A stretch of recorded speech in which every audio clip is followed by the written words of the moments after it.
After he said that, I completely lost the ability to react. Not the exaggerated kind of reaction you see in movies. My heart didn't stop. My mind didn't go blank. It was more like every thought that had once been neatly arranged suddenly fell into chaos. Because Rowan had just said something I never thought I'd hear. Being next to you, I don't want to disappear anymore. We stood in the middle of the snow-covered street. Neither of us said anything else. In the end, Rowan was the one who turned away first. Pretend I didn't say that. You already did. I changed my mind. Doesn't count. The corner of his mouth lifted slightly. I realized that was how Rowan dealt with being embarrassed. Something very few people ever got to witness. That night, I lay on my dorm bed but couldn't sleep. My phone sat beside me. The screen lit up. A message from Rowan. Are you awake? I replied almost instantly. No. Fine. I'm awake. A few seconds later, a new message appeared. I think I just did something stupid. I stared at the screen for a long time. Then typed. I don't think so. What if you're bothered by it? I've never been bothered by being near you. The message was read immediately. But Rowan didn't reply. 1 minute. 2 minutes. 3 minutes. Then my phone buzzed. Damon. What? You might be the most dangerous person I've ever met. I laughed. I just sit around studying and eating pizza. Exactly. I don't get it. You made me used to having someone around. For the first time since I'd known Rowan, I didn't know how to respond, because that sentence had hit the softest place in my chest. The last weeks of the semester passed faster than I expected. Winter break arrived. Most students went home. I was getting ready to fly back to Portland too. Meanwhile, Rowan planned to stay in Boston for a few days before going back to his family. The afternoon before my flight, we met at our usual coffee shop. I'll be back in 2 weeks, I said. I know. You don't look happy. I'm fine. You're a terrible liar. I'm working on it. I smiled. Rowan looked at me for a few seconds, then asked, Will you miss me? How old are you again? 21. Why do you sound like a kid? Just answer. I stirred my coffee, then looked at him. Yes. Rowan went quiet. What about you? A long pause followed. Then he gave a small nod. Yes. Just one word. But it was enough to make me smile the whole way to the airport. Winter break was supposed to be fun. I got to see my family again. Old friends. The old dog who always jumped on me whenever I came home. But there was a truth I didn't want to admit. I missed Rowan. A lot. I missed our pointless little arguments. I missed the late-night texts. I missed the times he'd call me to eat just because he couldn't decide what to order. I even missed the way Rowan furrowed his brow when he was deep in a book. Worse than that, I realized that every morning when I woke up, he was the first person I thought of. By the 10th day of break, my phone rang. Rowan's name appeared on the screen. I picked up immediately. What's wrong? Damon. His voice sounded strange. Not sad. Not angry. More like he was anxious. Are you okay? I'm at the airport. What? I just bought a ticket. To where? Portland. I shot up out of my chair. What? I want to see you. For a few seconds, I completely lost the ability to think. 3 hours later, I stood in the arrivals area. My heart was beating faster than usual. Not from running, from nerves. Then I saw Rowan. He pulled his suitcase out through the gate, wearing a black coat, a gray wool scarf, still unfairly handsome as always. The moment he saw me, the corner of his mouth curved up instantly. Not a polite smile, not a courteous one, a real smile, meant only for me, and that moment made my heart pound violently. I think you've lost it, I said as we got in the car. Highly likely. You flew over 3,000 miles just to see me? I missed you. Rowan answered so simply I nearly forgot how to breathe. You can't just say things like that. Why not? I might misunderstand. He looked at me. His gaze was very gentle. Damon. If it's you, maybe it wouldn't be a misunderstanding at all. I felt like the whole world had stopped moving. That night, Snow fell again. Not as much as in Boston, but enough to cover the street in front of my house in white. After dinner, we went out for a walk. Neither of us talked much, but it didn't feel awkward either. We were simply enjoying being together. As we passed the small park near my house, Rowan suddenly stopped walking. Damon. Can I ask you something? You ask a lot of questions. This one's serious. I looked at him, then nodded. Go ahead. Rowan took a deep breath, something he usually did when he was nervous. Then he said, Do you like me? I froze, completely froze, because I had imagined this moment hundreds of times. But I never thought it would come this suddenly. The snow fell very softly. Cold wind slipped past my collar. But I couldn't feel any of it anymore. Only Rowan's eyes, waiting for an answer. And for the first time in my life, I decided not to run from it. I like you, I said softly. A lot. Rowan's eyes trembled. Just slightly, but I saw it.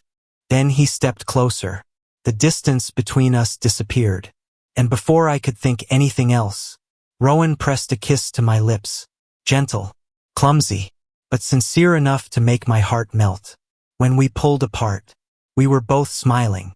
Foolishly, happily, completely in love. However, neither of us knew that after this break, a major career opportunity would appear. One that could take Rowan to the other side of the country. And for the first time since we'd fallen in love, we would have to face a real challenge. If someone had told me at the start of the school year that one day I'd kiss Rowan Walker in the middle of a snowy night in Portland, I would have laughed in their face. Not just laughed. I would have told them to go get a mental checkup. And yet here I was, lying in bed, staring at the ceiling, grinning like an idiot, because Rowan was in the living room, my boyfriend. Just thinking those two words made my heart race. The next morning, I woke up to find I'd gotten a text. Zenda. Rowan. Message. Good morning. I burst out laughing. He was sitting one wall away from me. I walked out of my room. Rowan was sitting on the couch, his hair slightly messy, a cup of coffee in hand. And the moment he saw me, he smiled instantly. I didn't think I'd ever get used to that feeling. The feeling of someone genuinely happy to see me. Good morning, I said. Morning. Why'd you text me? I wanted to be the first to say it. We live in the same place. I know. I think you're out of excuses. Possibly. The remaining 3 days of the break flew by terrifyingly fast. Too fast. So fast it felt unfair. Before heading back to school, we agreed on something. We wouldn't hide that we were dating. But we also wouldn't make a big public announcement. Neither of us liked being the center of attention. Especially Rowan. I thought the plan was pretty reasonable. Until the moment we landed in Boston. Rowan unconsciously took my hand. And a fellow student walked by. Saw it. Clearly saw it. Very clearly saw it. I knew because she froze in place for about 3 seconds. Then spun around and bolted as if she'd just uncovered a national secret. I think we've been found out, I said. Rowan watched her go. Yeah. Are you worried? No. Why not? He squeezed my hand gently. Because I don't want to pretend anymore. My heart betrayed me all over again. The rumor spread faster than we expected. Actually, it spread incredibly fast. By the end of the week, almost the entire department knew. I braced myself for negative reactions. But most people were just curious. Some were surprised. Some were shocked. Some even started betting on how long we'd secretly been together. The strongest reaction came from Lucas. He found me at the library. Guess you finally did it, Lucas said. Did what? Got Rowan to stay. I looked at him. You knew. Lucas smiled. From the very beginning. Beginning of what? The day you showed up. I frowned. Lucas leaned against the table. Before he met you, Rowan always looked like someone about to leave. And after, he started making plans for the future. I didn't know what to say, because that was something I'd never realized myself. Lucas looked at me for a moment, then smiled. A genuine smile. Take care of him. I will. Good. That was the last time I ever talked to Lucas one-on-one. And honestly, I was very grateful to him. Spring of senior year arrived. Faster than anyone expected. Rowan and I were still together. Even closer than before. We moved into a small apartment near campus. Not fancy, not spacious, but the first place that ever made me feel like I truly belonged. There were evenings we cooked together. Even though Rowan was terrible at cooking. There were nights we watched movies until 2 in the morning. There were days we just lay around on the couch doing nothing at all. Very ordinary moments. But the happiest memories I had. One evening in late March, I was doing homework when Rowan walked into the room. His face looked tense. I got an email. From who? Seattle. I looked up. Seattle. I knew the place. One of the biggest tech companies in the country. Also a place many students dreamed of working for. You got the offer? Yeah. I immediately stood up and hugged him. Congratulations. Rowan hugged me back. But he didn't smile. That made me pause. What's wrong? There's a problem. I sensed something. Something not good. The job's in Seattle? Yeah. What about me? Rowan nodded. I sat down. The initial joy started giving way to other thoughts. Because Rowan's dream job was on the West Coast, while the job I was aiming for was in Boston, a distance of over 4,000 kilometers. That night, we sat out on the balcony. Neither of us said much. Finally, Rowan spoke. If I have to, I'll turn it down. I spun toward him. Are you out of your mind? I'm serious. No. Damon. No. I looked straight into his eyes. You've spent too many years living for other people already. But, no. I repeated. You're not giving up your dream for me. Rowan went quiet. I don't want to lose you. His voice was very small. And for the first time in months, I saw that familiar fear in Rowan's eyes again. The fear of being left behind. The fear of losing someone he loved. I took his hand. You won't lose me. How can you be sure? I don't know. Great. I only know one thing. What? I smiled. Whether it's Boston or Seattle, I'm still your boyfriend. Rowan looked at me for a long time, then pulled me into his arms. So tightly he seemed reluctant to ever let go. But life isn't as simple as promises. A few weeks later, an unexpected opportunity came up for me too. And ironically, it was also in Seattle. However, to get that opportunity, I had to accept a strange condition. A new contract. One that would bring my story with Rowan right back to where everything had started. In the role of his personal assistant. I once thought I'd never sign another contract involving Rowan again. The first time I signed for the money. The second time, things were far more complicated. A week later, I got a call from Professor Anderson, the man who had pulled me into Rowan's life in the first place. Damon, Professor, I hear you're about to graduate. Hopefully, I have an offer for you. I burst out laughing immediately. Why is it that every time you say that, my life takes a turn? Because you always say yes. That's awful. The professor laughed too. Then he said something that made me sit up straight. The Walker Corporation wants to hire you. I blinked. What? A special position. Rowan's family company? That's right. No. I haven't even finished. I still won't. Damon, you don't understand. I rubbed my face. Everyone will think I'm getting special treatment. Maybe. They'll think I'm using Rowan. Maybe. So why should I accept it? The professor was quiet for a moment, then answered, because it's Rowan who's asking. That evening, I banged on the apartment door. The moment Rowan opened it, he saw the look on my face. What happened? You. Me? I just got a job offer. That's great. At your family's company. Ah. Don't me. Rowan tried not to laugh. He failed. I just wanted to help. By making the whole world think I went through the back door? You already went through the back door once. My mouth fell open.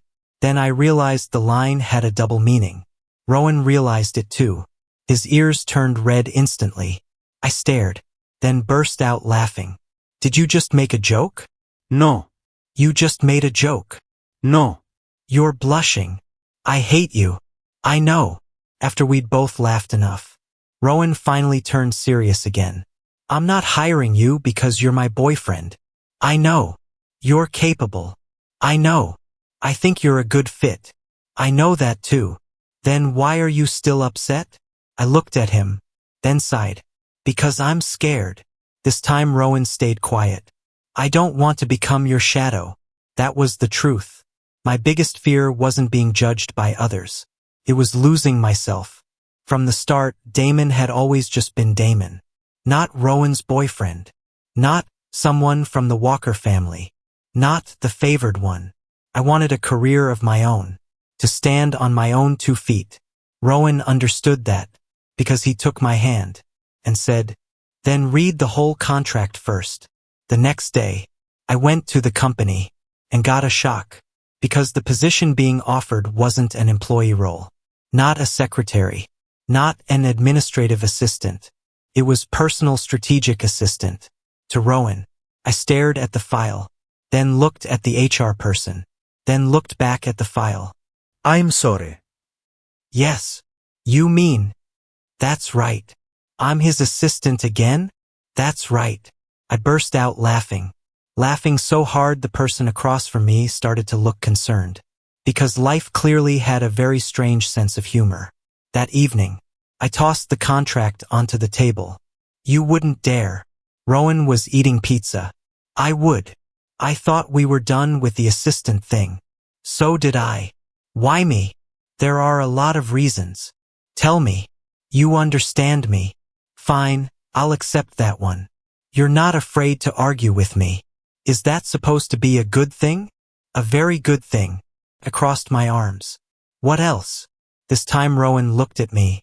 His gaze had gone soft. You're the person I trust most. A simple answer.